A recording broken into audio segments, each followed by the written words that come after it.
Hey folks, going to do a quick review on these Spyder brand oscillating tool blades. Been using these for quite a while, and they work really good on the job site.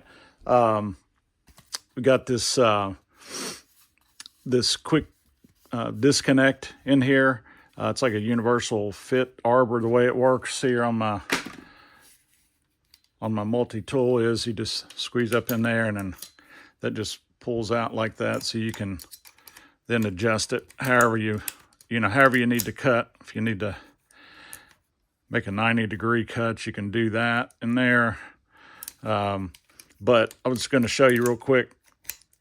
This one's been used a little bit, but still this thing will, if you got a plunge cut, I've got a piece of MDF here.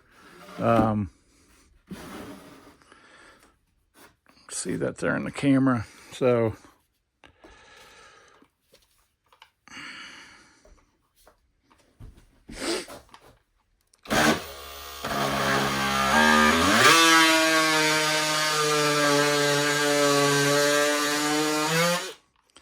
it makes really quick work. These things seem to hold an edge really good, and been using these quite a while. It seemed to hold an edge better than the competition. So anyway, thanks for watching. Appreciate it.